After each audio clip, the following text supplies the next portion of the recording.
Had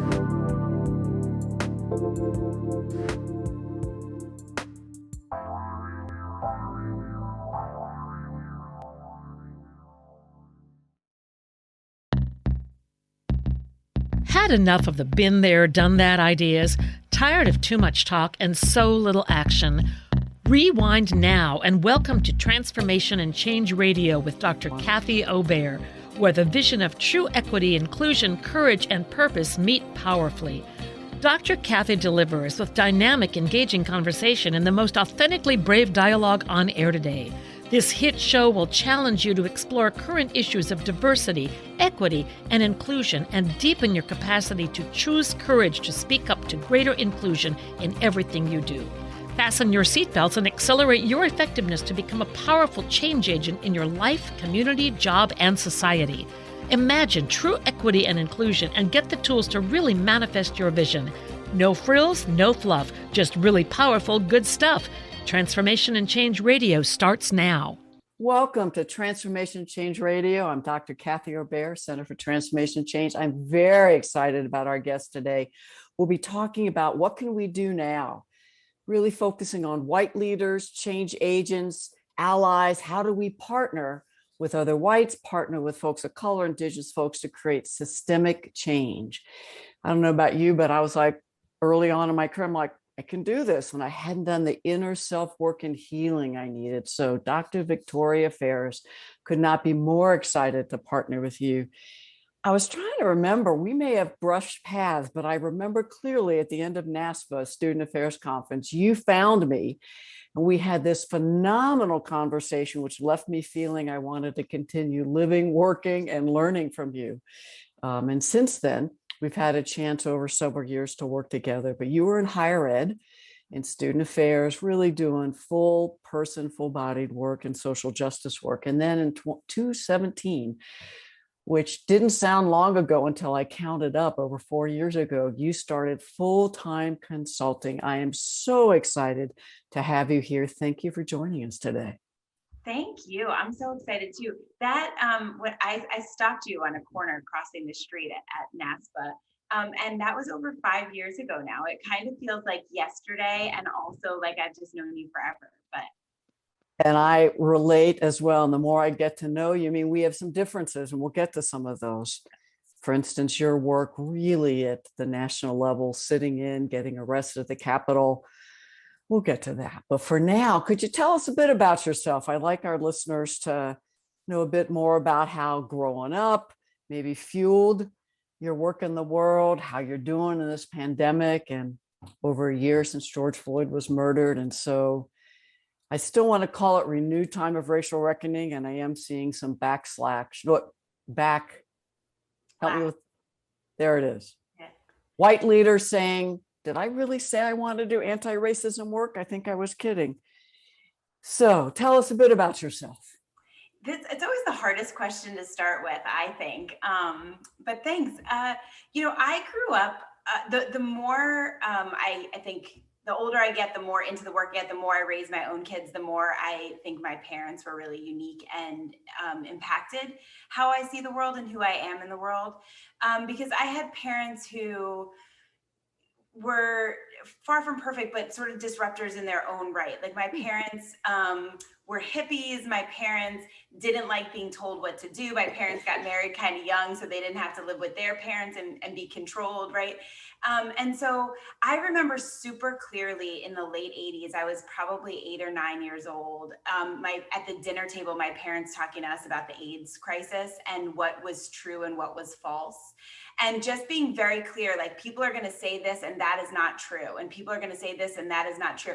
And at the time, you think your parents are just boring and like, just like everyone else's parents. And now I'm like, my parents were like really engaged.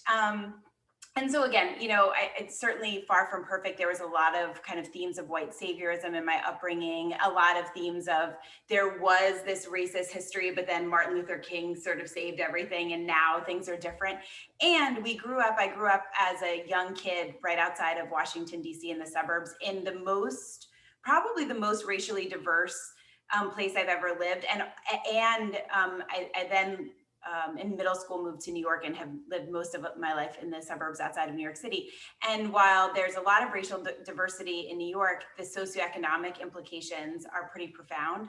And what I noticed about Northern Virginia was that wasn't so.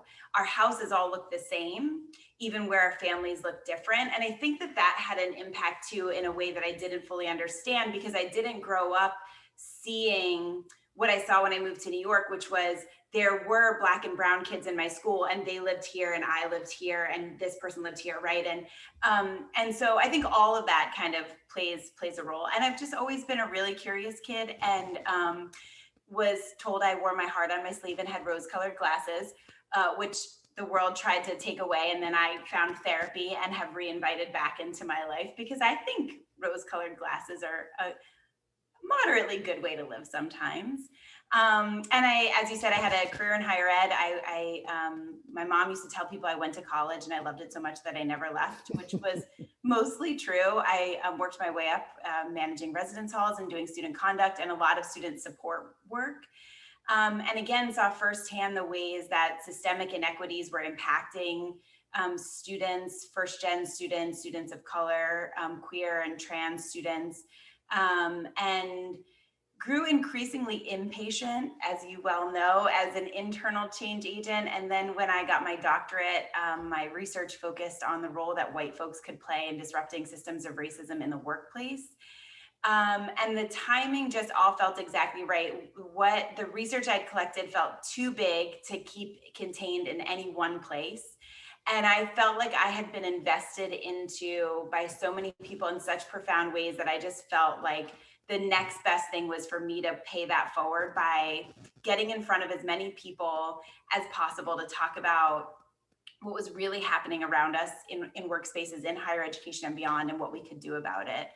And then somewhere along there, Trump got elected and I started getting arrested and really making trouble. And I think have found the power of my own voice in that, and the beauty of community in that. And yeah, I guess, and then the pandemic happened, and I would say that at this point, I feel frustrated in a way that I didn't anticipate, because I really had a lot of hope. I mean, I remember saying to folks, and probably you were one of them, Kathy, like in August and September, like, this is different. It feels different this time, right? I like, white people are actually in the streets. White people are actually like it. And I had a sense of hope that I didn't think was naive. And I still don't think it was. And I think that a lot of those really well-intentioned white folks underestimated what it actually means to put those values into practice. And so that's, I think, where we kind of find ourselves today, right? Where I think a lot of folks are still grappling with that. And I find myself grappling with, like, what do we do about that? And how can we support? How can we continue kind of building momentum and rallying folks? And that might be societally inside organizations. I'm struck that I grew up with very colluding parents, no politics, no social justice conversation, lots of fear-based. And so to hear how your folks were disrupting some of the homophobic, transphobic dynamics around AIDS and who knows what else, I'm hoping there's more white folk that grew up in families like yours, and even the younger folks than you. And I join you with, naivete might be it. There were particularly Black women who were just shaking their head at me, July, August, September, saying, all right, Kathy, maybe you're right, but we've seen this before. And I was riding that wave. And I do believe individuals have shifted. I have seen organizations shift. But it's going to take a lot more folk, as you call yourself in your bio, and I experience you as disruptor, truth teller, justice seeker, working to shine light on truth that can be hard to recognize. And I'm running into white leaders who are doing I'm shocked, I'm surprised, I thought things were good, we do our best, how come y'all don't appreciate us? That's lately what I'm hearing. So tell us more about disrupting, especially in this context, truth telling, and what it might look like for disruptors inside and outside organizations for white identified folk. Yeah. I think the word disruption gets a bad rap because we think about it as like, and don't get me wrong, I like this kind of disruption too, but like shutting down the freeway, right? But disruption also looks like not letting your family dinner have subtle or not so subtle racist connotations and coded language that doesn't get disrupted, right? Disruption for me, I think most consistently looks like inquiring with my kids about how the stories that they're getting at school and how we can wrestle with them differently, right? It looks like me asking my kids pretty regularly, and who do you think told that story? And what version of that story is missing, right? And so I think for me, disruption first happened on a deeply personal level. I was 30 years old. I had a newborn and I was pregnant, and my mom got cancer and she died 10 months later. And it was in that process, I've never felt more vulnerable, right? I don't know that I would have honestly had kids, probably certainly not at that time, if I had thought I would be doing it without my mother, right?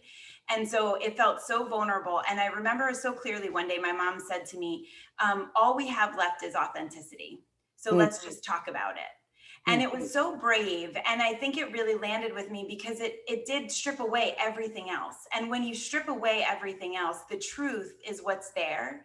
And what we do with the truth is, to me, what authenticity looks like. And, I think the truth has become weaponized. I mean, we see like the 1619 Project, it's been weaponized. And I'm like, the truth doesn't have to mean anything unless we make it mean something. And so for me, I use those words because I've never really known how to lie. Like as a teenager, I tried it once, it didn't work. It's just not in my body. But I think disrupting and truth telling can be done with profound love and with grace and with compassion and with a warm smile and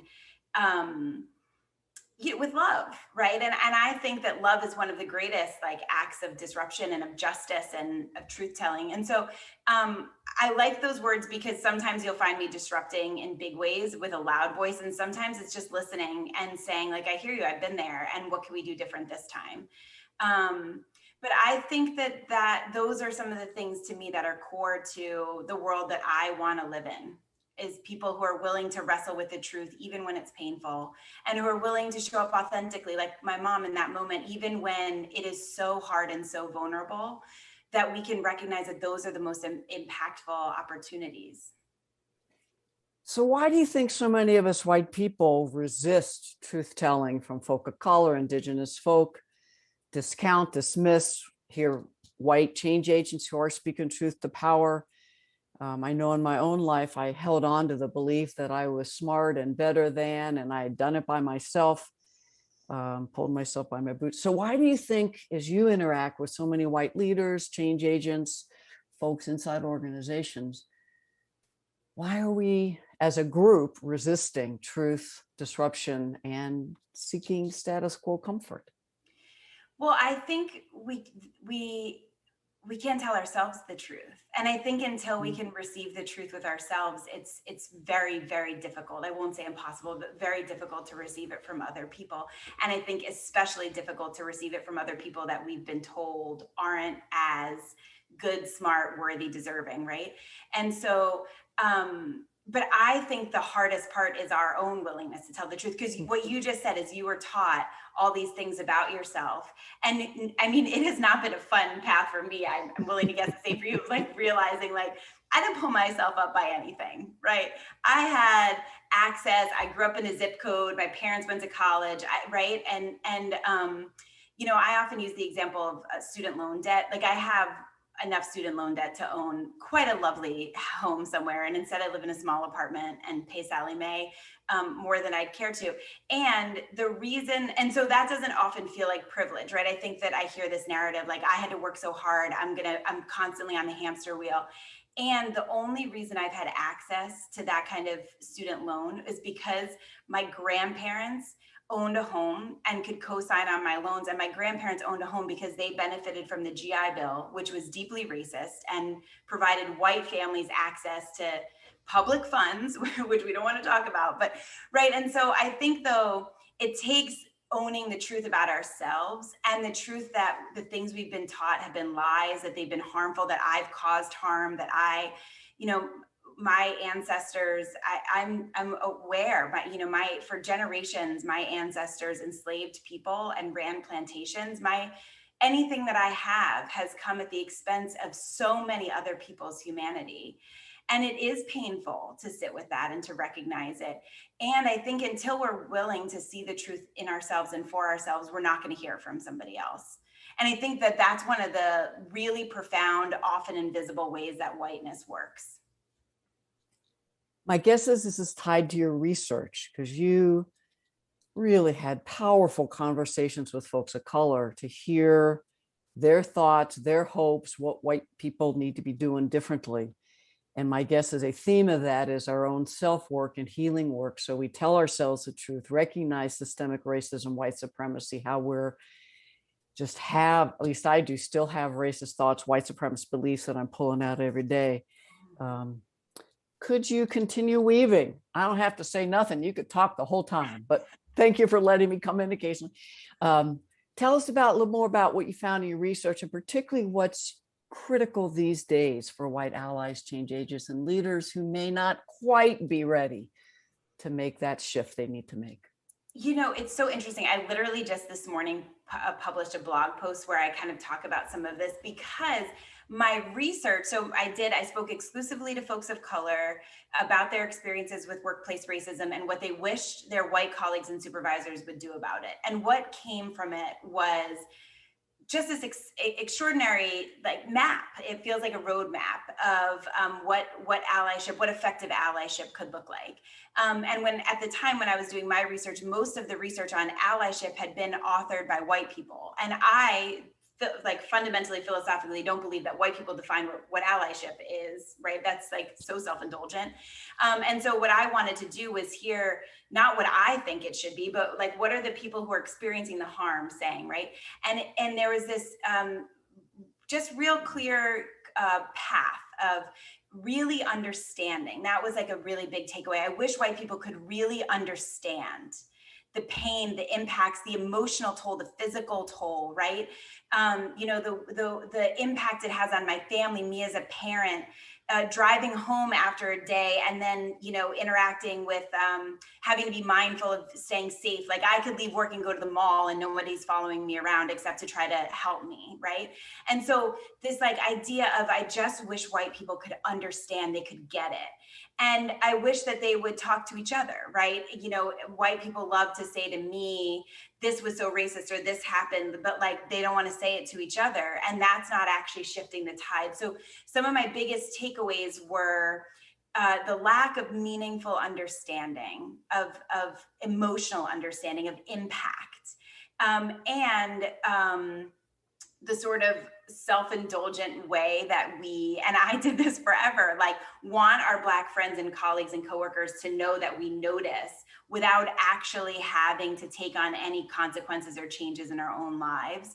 And so the big takeaways were, if we're talking about allyship, that looks like a shift in emotional labor. That looks like a shift in not demanding folks of color be the only ones talking about this, but that we're taking on that labor. So white people interacting with other white people was a big one, and action.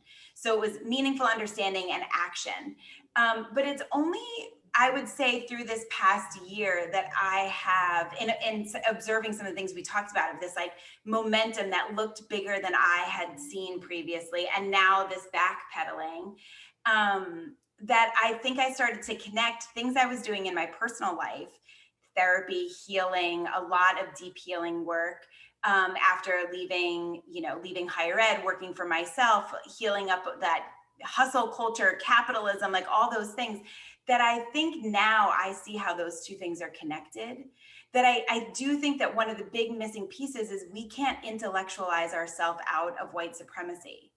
And I think for the longest time, that's what I wanted to do. That's what I see white leaders want to do. They want to look at a policy. They want to look at the handbook. They want to say what's wrong with it and they want to change it, but they don't want the lunchroom to feel any different. Mm-hmm. And they don't want the campus to feel any different, the office to feel any different. They don't want to feel any different. They don't want to live in a different neighborhood. They don't want to show up differently at PTA meetings, right? And I think I don't actually, this is just my hunch at this point, but I don't actually think it's because they don't want to. But I think that's where the gap is of telling ourselves the truth, that we can't do that from our headspace. We can only do it when we let ourselves really see the humanity in other people and our own flawed humanity, to be able to want to make it different, to be different.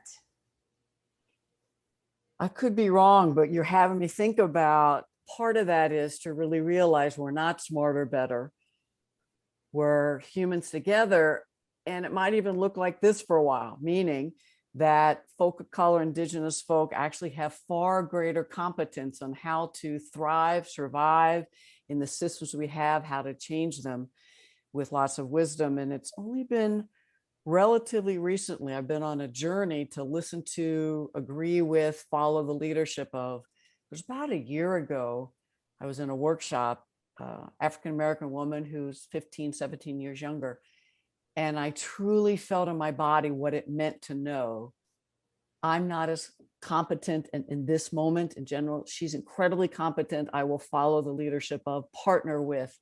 I've been using those words for a long time, but it's been a painful, continuing journey of really listening to, following leadership of. And I wonder if that's a key for white leaders, white allies, change agents, managers, supervisors, colleagues that are not white allies yet, to really dismantle. And so many can't even use these terms: racist beliefs, white supremacist attitudes. They think it's the KKK, the Nazis. So could you talk a bit about the healing work that you've done, the healing work you do with organizations, what we need to do, what the truth telling might look like?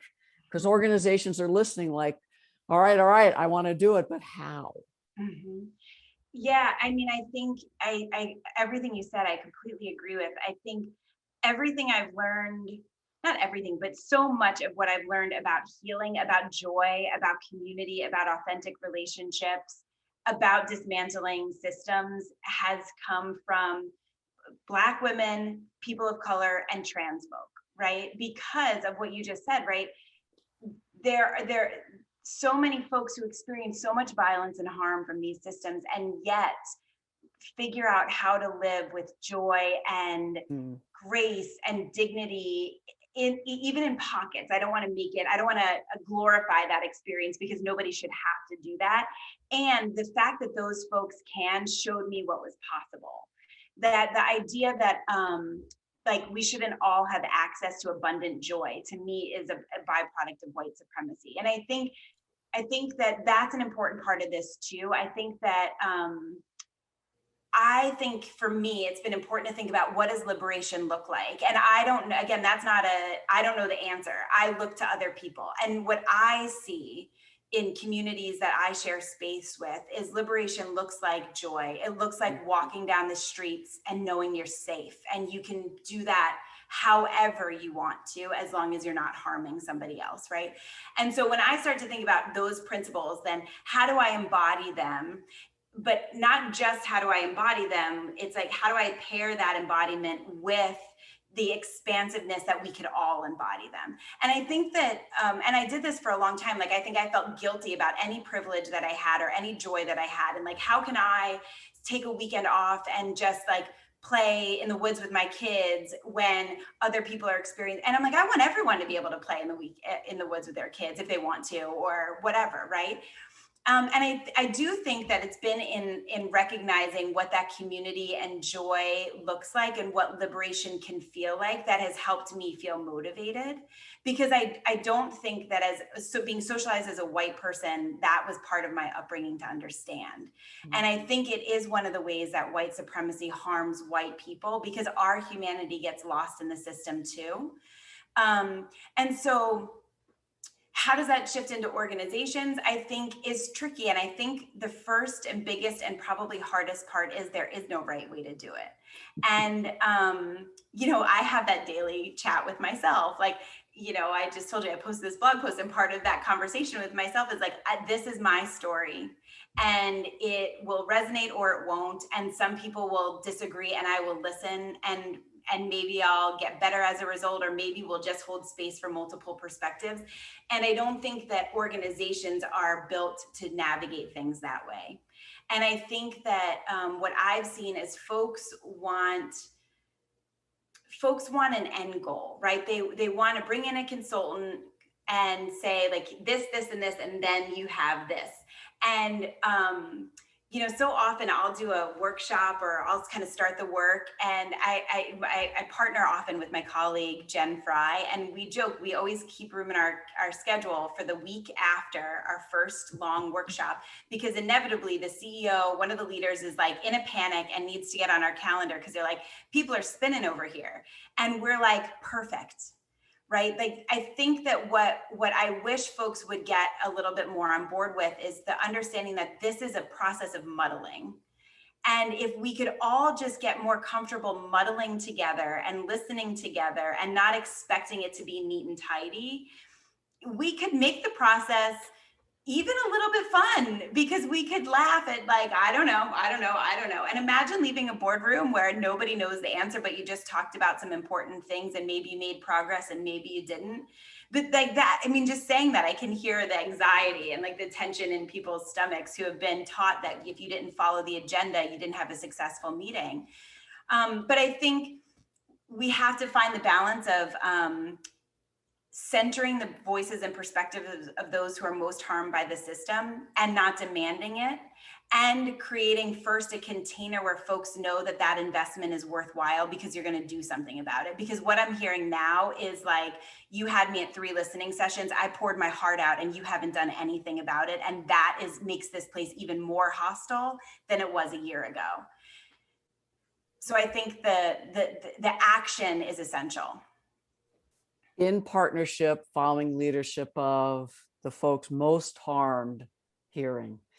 As we go to break, how can people find you, learn with you, your blog, website? How can people find you? Yeah, you can find me. My website is victoriafarris.com.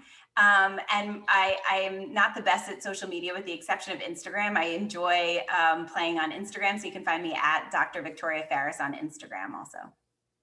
Well, when we come back, we'll continue the conversation with Dr. Victoria Farris. As always, on the radio show website, you can get access to a couple of my now open source courses on facilitating white accountability groups, navigating difficult situations, all my books. Kathy Obear, Center for Transformation Change. We will be back in a few minutes.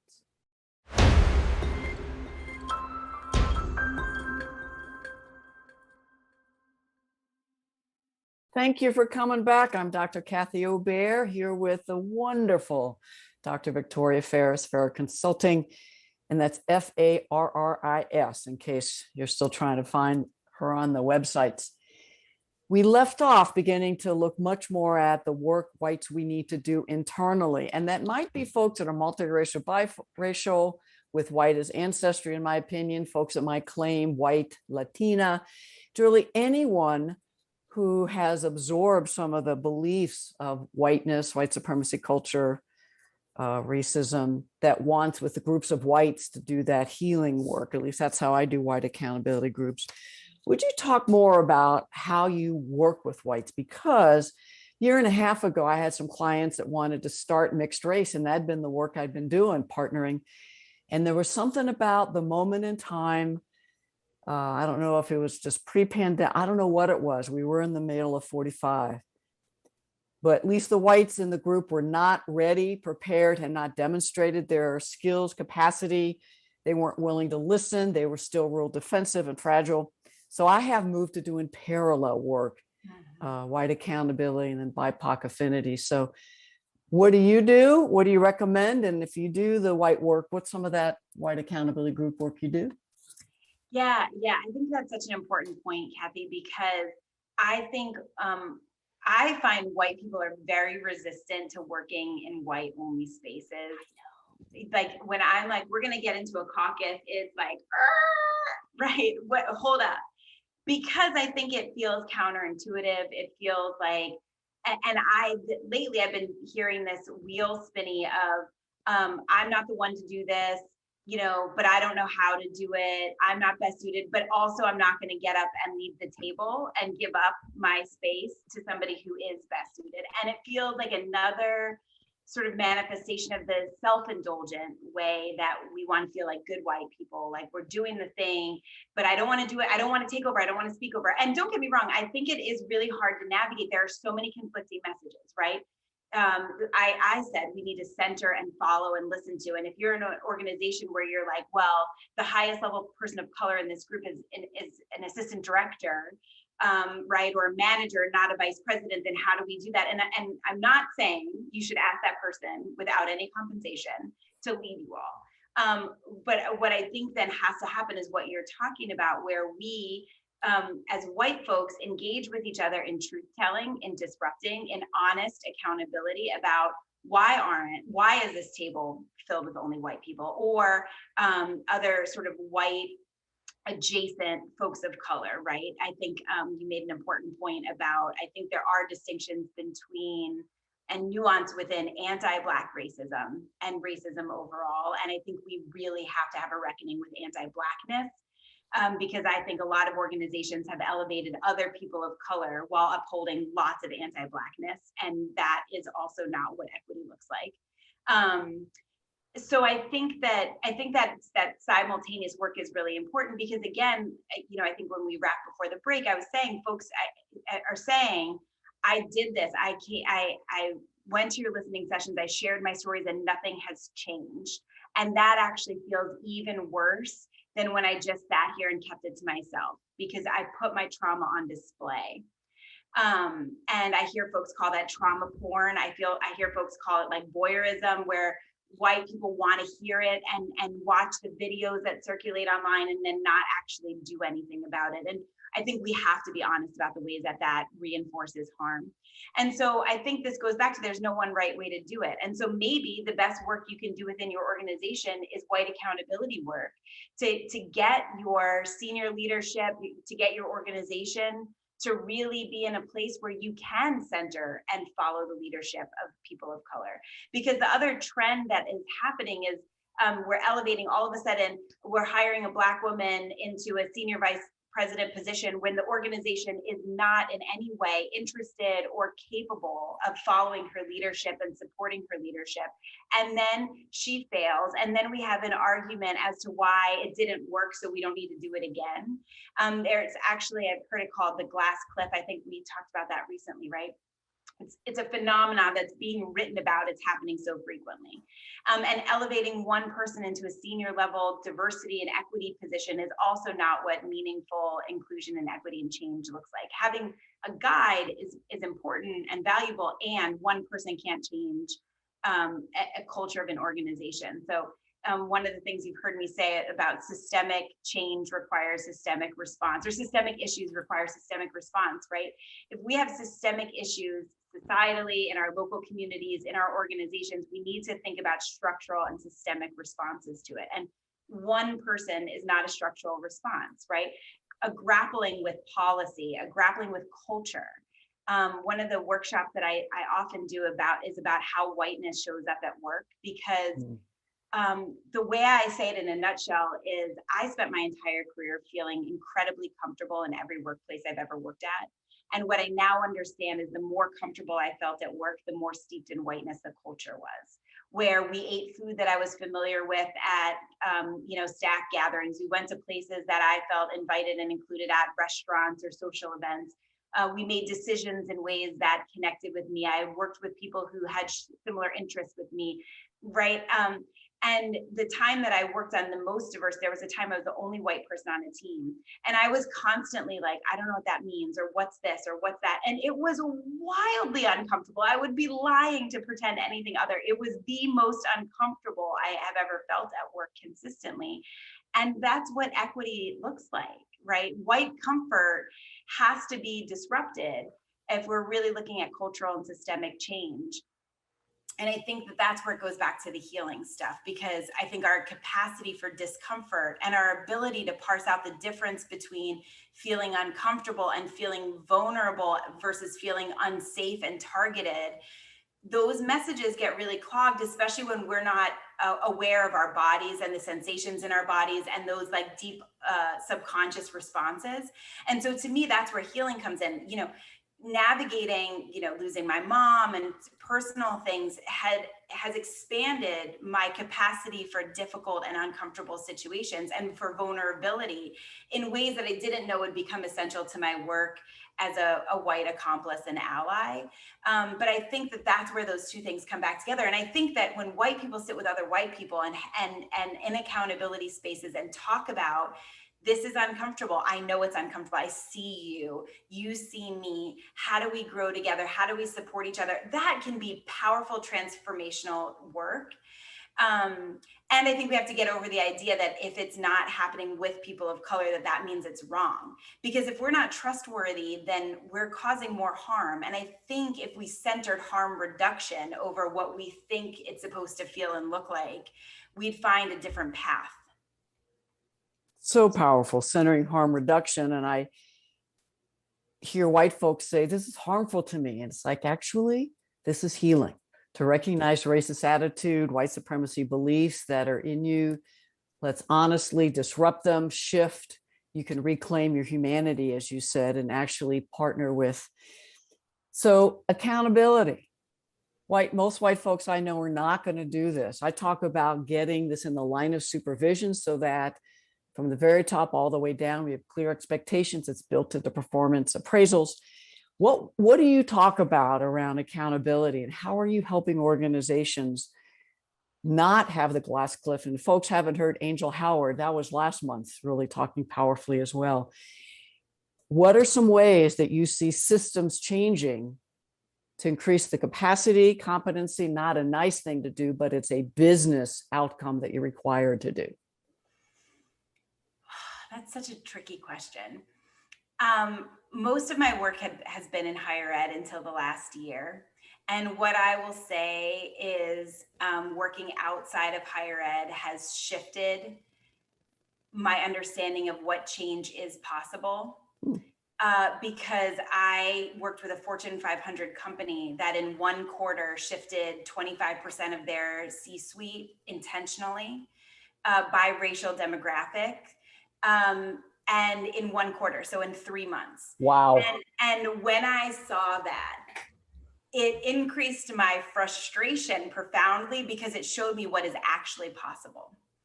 And I think part of what accountability looks like is naming stuff like this. And I think having been in higher ed for so long, we're really self-righteous in this belief that the way we do things is, and I'm like, if there was ever an opportunity for folks to embody change and be innovative and create something new, it was a year and a half ago. And I quite frankly, I think higher ed as a whole missed the mark. I think we've really applauded ourselves because we were able to have professors switch to Zoom as like saving everything and being innovative. And I'm like, and I don't mean to minimize that. Professors have worked their asses off and it hasn't been easy. And that's not structural change, right? That's making sure that you can still collect your tuition money and students are still getting access to classes. But this was an opportunity to rethink who we serve, how we serve, why we serve, what we serve, and what we stand for. And I think, again, to me, what the truth looks like, what accountability looks like is being able to say, at this point, our unwillingness to change is a decision. And it is an active decision that on a personal level, on a societal level, on a systems level, on a department level, any and all of those. You know, I said this recently that my unwillingness to name police violence against Black and Brown and Indigenous people as anything short of systemic state-sanctioned violence was willful ignorance, because it felt good for me to think of it as individual acts of violence as opposed to a system that is funded by me and my tax dollars to create a culture of fear and terror, right? And I think that we have to start to name these truths, what's really happening, the decisions we're not making, the actions we're not taking. And I think that's part of the truth telling that I think people are reluctant to want to do, because then I'm like, well, what does that mean about me? And that's where the healing part comes back in. So much of my healing has been about, am I still enough? Am I a good person? But you know what? Like, the only person who decides whether I'm a good person or not is me and my conscience and whatever I believe in spiritually. It is not the responsibility of any Black or brown person to decide I'm good. That is violence. And I think that, so the work I've been doing has shifted. Just even in the last couple of months, I have had more inquiries for coaching, particularly from senior level white women, than I have in a long time. And I think it's because of this reckoning where folks are seeing, like, we made these commitments and we're trying to do these things. And I know this stuff and I'm spinning my wheels because I don't know how to integrate what I've learned and integrate what I hear. And I think that the integration phase is the hard part, because it's where the rubber meets the road. It's where we have to change ourselves and we have to change collectively to really start to do, you do this with your hands often, where we do this, where we bring together in new ways. And quite frankly, it's work that I'm excited to do, because I think that wonderful work happens in a big room when we're doing education. A lot of what I do is foundational, really making sense of how racism is not just interpersonal, it is systemic, how we are all complicit in it and how we're all participating. I do a lot of that in partnership, because I don't feel like I can ever be an expert in the impacts of racism. And I have studied whiteness and I have been socialized into whiteness. And so we partner. My colleague often talks about race and racism. I talk about whiteness and allyship. And then we kind of work together on what does this look like moving forward? And I think it's when those questions start to get asked and we have to start to swirl, that's when white accountability becomes so critical. Because if I'm swirling and I don't have anywhere to land, I'm going to go back to the safety of what I knew, which is to pretend I didn't hear any of those things from that 3-hour session. But if I can swirl and I can reach out to you, Kathy, and say, like, this came up and I am feeling all kinds of things because of this with my parents or this or whatever, and you can say, me too. That's where the magic happens, I think. And do that healing work. And then now what's the peril in the organization? Because I want people to be clear, when you said white people looking to folk of color to tell us we're good, when you said it was violence, you weren't saying folks of color withholding approval is violence. You were saying we demanding of people of color for us to let them into the circle of power, just one tiny step. We are committing violence by demanding they do what we want, say what we want. And I think that's like another byproduct of this system. I think especially, I was socialized as a feminine girl, white woman. And I was taught from the youngest age to outsource my validation. If I could just be perfect and create harmony, then I was told that I was a good girl. I was doing good. I got straight A's. I got in. And I think that that's, to me, where the healing comes in, because that is a deep, deep, deep rooted lack of self-trust and lack of self-agency that then manifests when I'm at work and I've been socialized my whole life to need that validation to know that I'm good, that then I'm putting that on my supervisor, my colleagues, my peers. And when it's other white women, maybe we do that in really probably not healthy ways, but we do that for each other, and the impact is different. But when I'm doing that to colleagues of color or colleagues who have other marginalized identities where I have privilege, that creates a really harmful dynamic. And underneath it all, though, is, shouldn't we all know our own inherent worth without needing to outsource it? And I think that's where the healing comes in. And know that when we're silent and colluding, that's ours to sit with and then change. Because that senior white woman leader who stays silent, as opposed to, you also said allyship has consequences. And so that senior white woman leader, white male leader, white trans leader who says, if we move in this decision to hire this person, we are not living into our commitment to dismantling racism. And the last 8 people we have hired, only 1 has been a person of color. And so I want to be very clear, while who you want to hire has some competence, the person that I think is the most competent and the most person we need for many reasons, if you go against that, we are going against our core values, and this will have systemic repercussions. To say that clearly in a C-suite, which means the top leadership for higher ed folk, puts that white person's career on the line.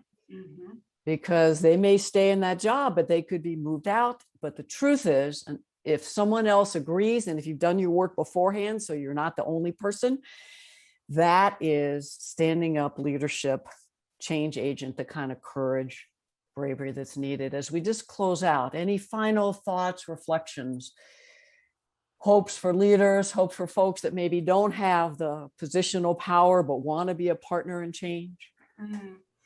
I'm lingering on the allyship has consequences, because it's a place that I do at my own self-check pretty regularly. Like what have the consequences been recently? And if they're not there, I often say, like, if you're not experiencing any consequences, you're likely not actually engaging in allyship in the ways that you might think you are.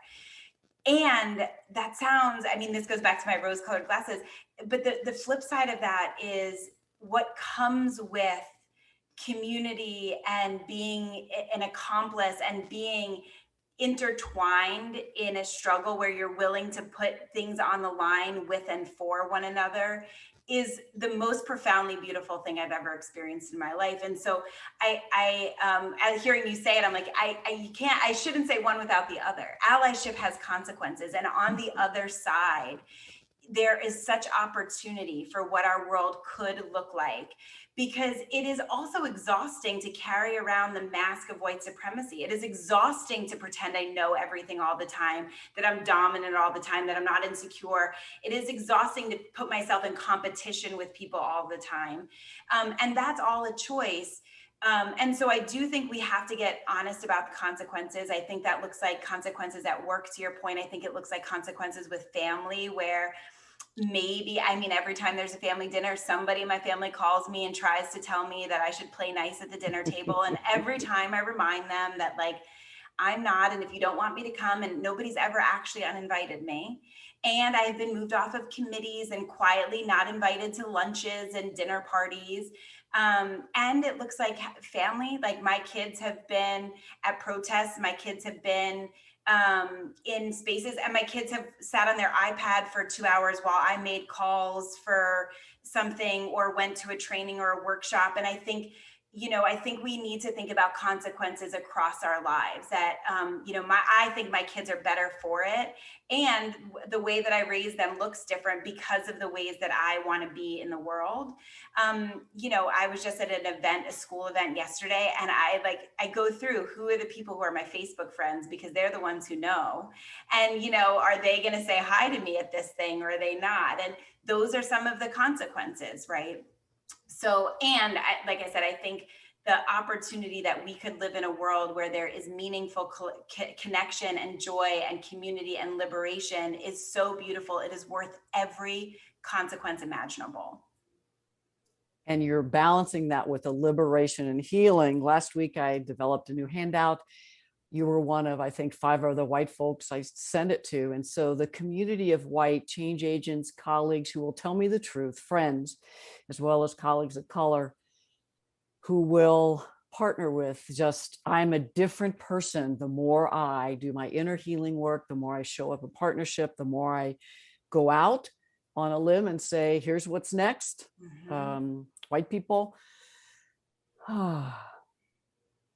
what's next for you? How can people be working with you? You just took that big breath and you made me think about how you're the person who taught me how to breathe, and planted that seed about connection. I think what's next, collectively what's next is that it's breath, it's connecting, it's reducing this barrier that we have in our necks that tries to keep our heads divorced from the rest of our bodies. I think what's next is breathing into what the truth really looks like and what we do about it. I think the more people, vulnerability is contagious, so is courage. I think the more white people who are willing to go out on a limb and say things like, this is in my DNA, my family is responsible for so much violence, and here's how I wrestle with that, right? I think then it gives somebody else permission to do the same. And I think we can be a little bit like the match in that and doing that together. And so I invite folks who are thinking like, what's next, to start being brave and talking more, and knowing that you might, I mean, regularly someone's like, why'd you say it like this? Or you really coddled the white folks in that conversation. And I'm like, thank you, because that's what accountability looks like. And it's an investment. And so I think your points about having folks who will do that with you and for you and together is so important. But I think unpacking the ideas of right and wrong, and that there's one right way to do any of this, is really important. I am super excited about the blending of healing modalities and healing work and coaching with bringing an equity lens and an equity mindset to things. And so I just opened up more opportunities for one-on-one coaching through the summer for leaders who are looking to do integration. And not everyone has access financially, time-wise. And so I have created a kind of a membership group that will be at what I hope is a really accessible entry point, price point, time commitment. But for folks who want to be in community, for community learning, for accountability, for some healing, for integration, and for, I think, momentum, continuing to, like, what are we doing, a regular check-in. You can find information on my website about both of those things, but those are some of the things I've been doing. And of course, the workshops and the organizational change work is always so exciting to me. It is so fun to get to, well, not travel virtually these days, but to get to be with different folks and see how different groups are approaching similar problems in different ways. I think it's just exciting and cool. So all of those are things that I'm doing these days. So exciting. I want people to know, in addition, this actually today is going out in email. So if you're on my mailing list, you'll learn about summer curriculum. I went through and found 12 webinars that I'm now making available 2 every couple weeks. I couldn't get it to 1.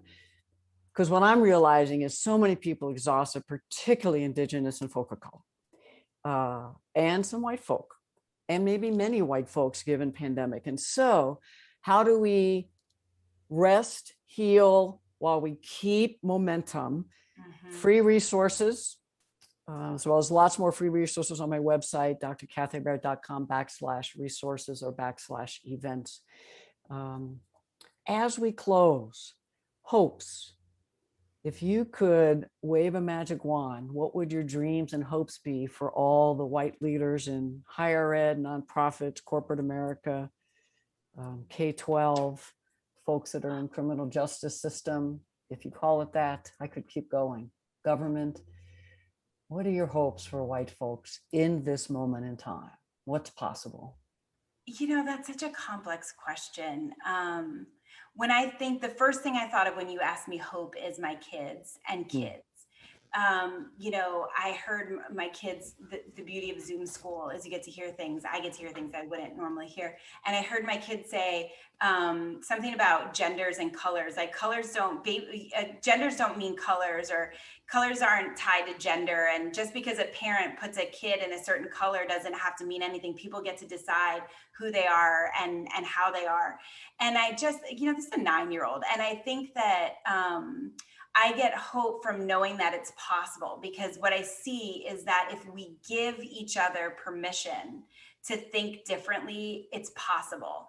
My hope is that it doesn't have to be the next generation that does that we can recognize that it's a little harder for an old dog to learn new tricks, but it's not impossible. And we can learn so much from listening to people that we've been told are supposed to listen to us.